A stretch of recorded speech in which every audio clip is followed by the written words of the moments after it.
नमस्कार मित्रांनो, या लेक्चरच्या माध्यमामधून आपण बघणार आहोत नवीन व्यवसाय सुरू करत असताना कोणकोणत्या कायदेशीर बाबींची पूर्तता करणं हे गरजेचं असतं. व्यवसाय ही एक कायदेशीर अस्तित्व असलेली अशी स्वतंत्र संस्था असते. व्यवसायावर वेगवेगळ्या कायदेशीर संस्थांचं नियंत्रण असतं, बंधनं असतात. त्यासाठी व्यवसाय संस्थेची स्थापना करत असताना वेगवेगळ्या कायदेशीर तरतुदींचा अभ्यास करणं हे अत्यंत गरजेचं असतं. व्यवसाय स्थापनेच्या प्रक्रियेचा ज्यावेळी आपण विचार करतो तेव्हा त्याच्यामध्ये व्यवसायाचा प्रकार ठरवणं, कायदेशीर बाबींची पूर्तता करणं या काही महत्त्वाच्या गोष्टी असतात. व्यवसायाचा ज्यावेळी आपण प्रकार म्हणतो त्यावेळी एकतर तो एकल व्यापारी असतो, भागीदारी संस्था असते, संयुक्त भांडवली संस्था असते किंवा सहकारी संस्था असते. उद्योजक कोणत्या संघटन प्रकारामधनं व्यवसाय करणार आहे त्याच्यावरती कायदेशीर नोंदणीची प्रक्रिया किंवा परवाने हे अवलंबून असतात. आपण जर बघितलं तर व्यवसायाच्या संदर्भात असलेले जे वेगवेगळे कायदे आहेत त्याच्यानुसार परवाने काढणं, मान्यता घेणं हे बंधनकारक असतं. आता आपण व्यवसायाचे जे प्रमुख 4 प्रकार आपण बघितलेले आहेत, ज्याच्यामध्ये एकल व्यापारी आहे, भागीदारी संस्था आहे, संयुक्त भांडवली संस्था आहे आणि सहकारी संस्था आहे. या प्रकारानुसार कोणकोणत्या कायदेशीर बाबी आपल्याला विचारात घ्याव्या लागतात व्यवसाय स्थापन करताना ते आपण बघूया. पहिलं आपण बघूया एकल व्यापारी किंवा सोल ट्रेडर. एकल व्यापारी या संघटन प्रकारामध्ये व्यवसायाचा मालक हा उद्योजक स्वतः असतो आणि तो स्वतः व्यवसायाचं नियंत्रण व्यवस्थापन करत असतो. त्यामुळं व्यवसायातल्या सगळ्या घडामोडी, नफा तोटा याला तो एकटाच जबाबदार असतो. त्यामुळं व्यक्तिगतरित्या कायद्याप्रमाणे सगळे कर, देणी त्याला द्यावी लागत असतात. एकल व्यापारी संघटन प्रकार हा अत्यंत छोट्या प्रमाणावर कमी भांडवलामध्ये केला जात असतो. त्यामुळे त्याची सुरुवात कोणत्याही औपचारिक नोंदणी प्रक्रियेशिवाय होत असते. कोणत्याही प्रकारची कायदेशीर प्रक्रिया एकल व्यापाराला नोंदणीसाठी करावी लागत नाही. प्रत्येक प्रवर्तक, व्यावसायिक यानं Bombay shop and establishment act 1948 या कायद्यानुसार व्यवसायाची माहिती पाठवणं गरजेचं असतं. याच्यामध्ये काय माहिती असते तर मालकाचं आणि व्यवस्थापकाचं नाव, व्यवसायाचं नाव, व्यवसायाचा प्रकार, व्यवसायाचा पत्ता, फोन नंबर, इतर काही आनुषंगिक जी माहिती असेल ती, अशा गोष्टी त्या ठिकाणी माहीत होणं गरजेचं असतं. या माहिती पाठवल्यानंतर नोंदणीची कागदपत्र तपासून जो निरीक्षक असतो तो एकल व्यापाराला व्यवसाय सुरू करा असा परवानगा किंवा दाखला देत असतो. त्याचबरोबर वेगवेगळ्या प्रकारचे मग जे काही परवाने असतील ते काढावे लागत असतात.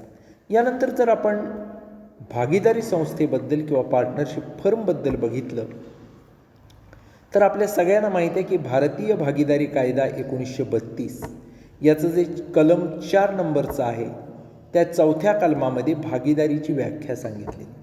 काय व्याख्या आहे तर सर्वांनी किंवा सर्वांतर्फे काहींनी किंवा एकानं चालवलेल्या व्यवसायातील नफ्याची आपापसात वाटणी करण्याचं ज्या व्यक्तींनी कराराने मान्य केलं आहे त्यांना त्यांच्यामधल्या परस्पर संबंधांना भागीदारी असं म्हटलं जातं.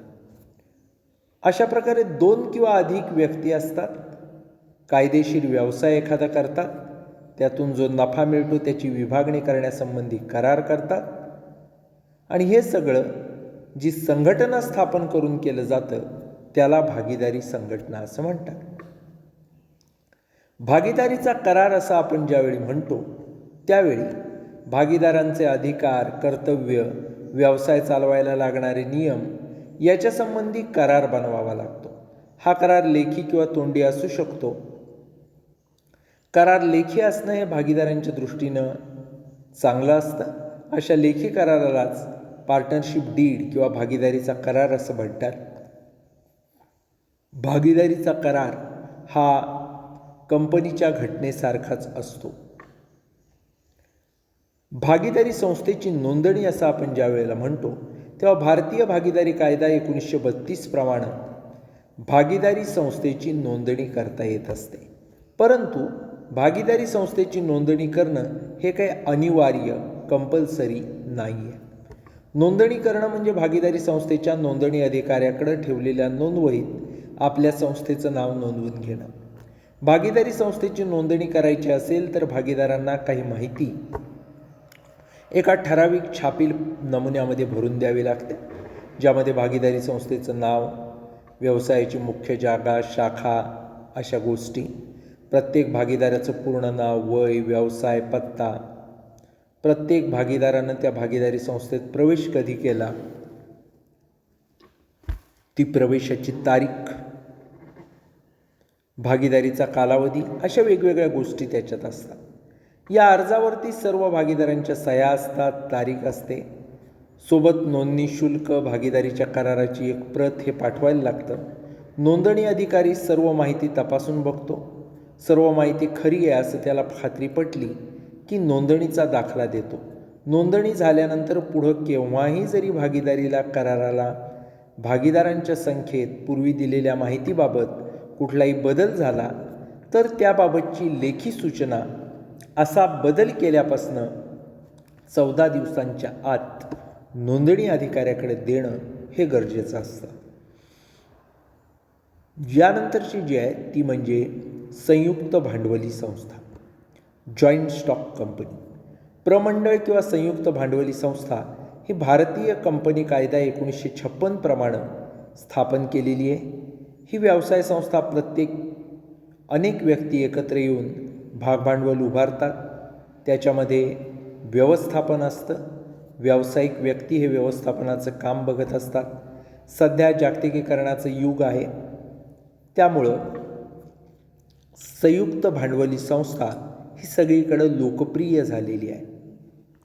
व्याख्या जर याची आपण करायचं म्हटलं तर चिरंतर अस्तित्व, स्वतःची सर्वमान्य नाममुद्रा असलेली, कायद्यानं भागधारकांपासून भिन्न असं कृत्रिम व्यक्तिमत्व प्राप्त झालेली, सरकार दप्तरी नोंदणी झालेली, सामायिक भांडवलाच्या हस्तांतरणामध्ये विभागणी झालेली अशी एक ऐच्छिक संघटना म्हणजे संयुक्त भांडवली संघटना किंवा प्रमंडळ किंवा कंपनी असं आपण म्हणू शकतो.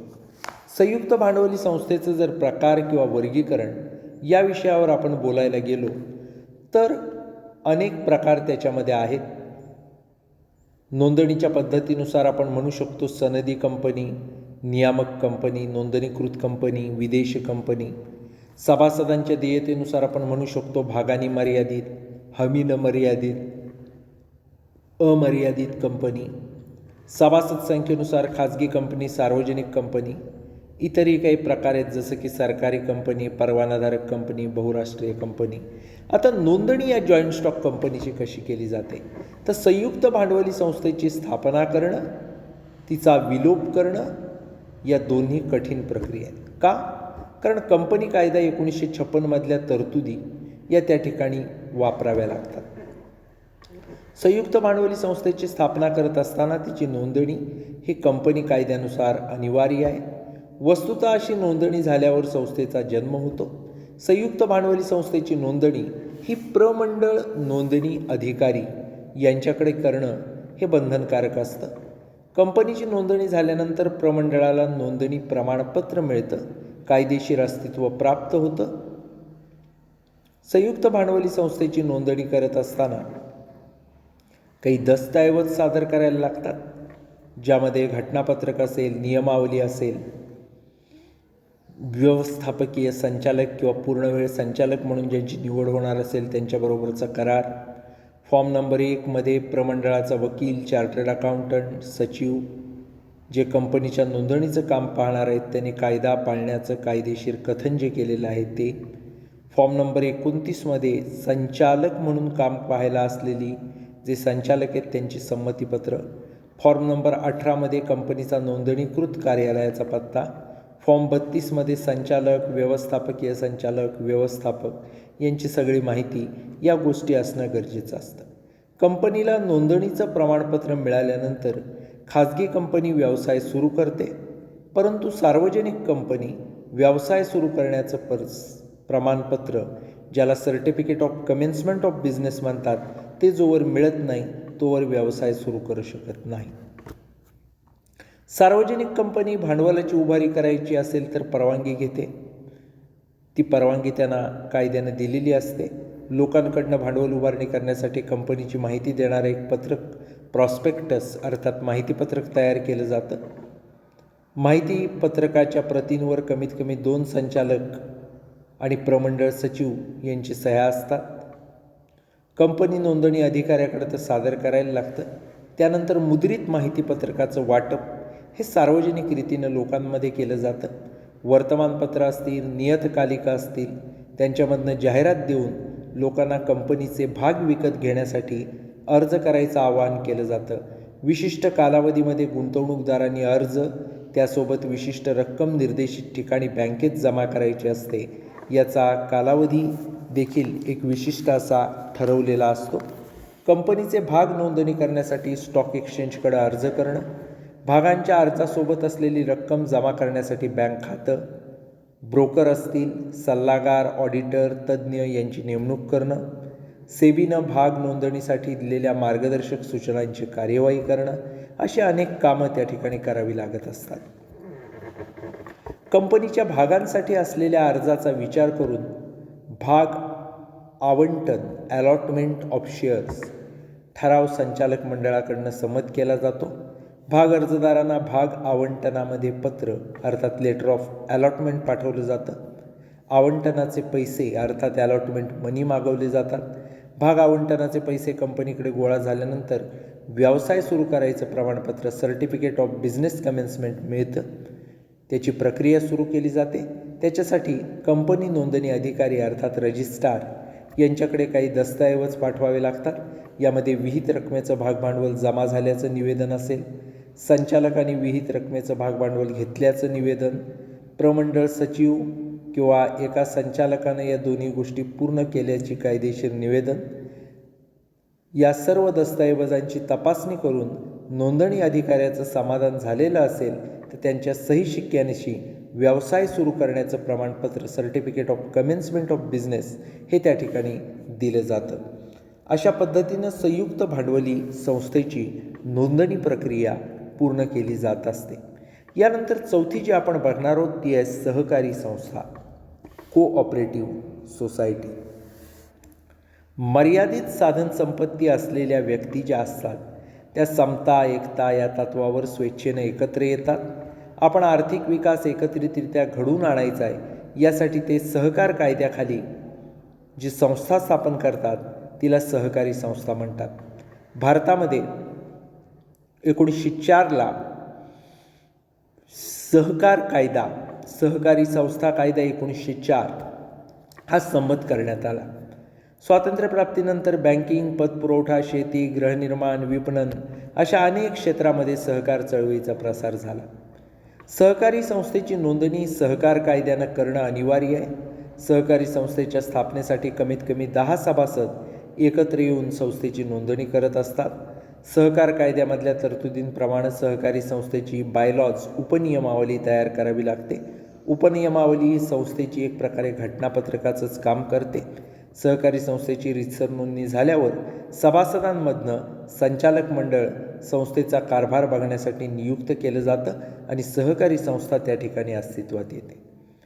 व्यवसाय परवान्यांबद्दल जर आपण म्हटलं तर व्यवसाय संघटन प्रकाराप्रमाणे व्यवसायाची रीतसर नोंदणी झाली म्हणजे कायदेशीरदृष्ट्या व्यवसायाला स्वतंत्र अस्तित्व प्राप्त होतं. व्यवसाय संघटन प्रकार कोणताही असला तरी नोंदणीबरोबर वेगवेगळ्या स्थानिक असतील, राज्य किंवा केंद्रीय पातळीवरच्या कार्यालयांकडनं लायसन्स अर्थात परवाने मिळवणं गरजेचं असतं. याच्यामध्ये आपण जर विचार केला तर सेवा कर नोंदणी असेल, PAN card, TAN card, VAT किंवा CST नोंदणी, आत्ताच्या काळात जर आपण बघायला गेलो तर GST नोंदणी, दुकान संस्था परवाना, केंद्रीय उत्पादन कर परवाना, आयातक निर्यातक कोड, व्यवसाय कर नोंदणी, कर्मचारी भविष्य निर्वाह निधी नोंदणी, ESI नोंदणी, लघुउद्योग नोंदणी, अन्न औषध प्रशासनाकडचा परवाना, प्रदूषण नियंत्रण मंडळाचा दाखला, अशा अनेक गोष्टी लागतात. व्यवसायाला महानगरपालिका असेल, नगरपालिका असेल, स्थानिक कार्यालये असतील यांच्याकडून परवानगी किंवा दाखला मिळवणं गरजेचं असतं. वेळोवेळी कर्मचारी हे संबंधित वेगवेगळ्या कायद्यातल्या तरतुदींची अंमलबजावणी करत असतात. जसं की कामगार संघटना कायदा 1926 आहे, औद्योगिक कलह कायदा 1947, फॅक्टरी ॲक्ट जर आपण बघितला तर 1948चा आहे, बोनस कायदा आहे, असे वेगवेगळे कायदे त्या ठिकाणी आहेत.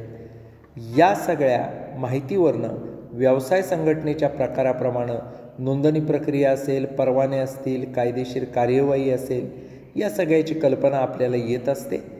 त्या व्यतिरिक्त वेगवेगळ्या कायद्यामधल्या तरतुदींप्रमाणे रिटर्न भरणं असेल, हे व्यवसायावर बंधनकारक असतं. साठ्याची माहिती देणं, व्यवसायाच्या वर्षाच्या शेवटी जी आपण वेगवेगळी पत्रकं तयार करतो, नफा तोटा म्हणा, ताळेबंद म्हणा, ती अंकेक्षकाकडून तपासून घेणं, सक्षम अधिकाऱ्यांना सादर करणं, हे सहकारी संस्थेवर त्या ठिकाणी बंधनकारक असतं.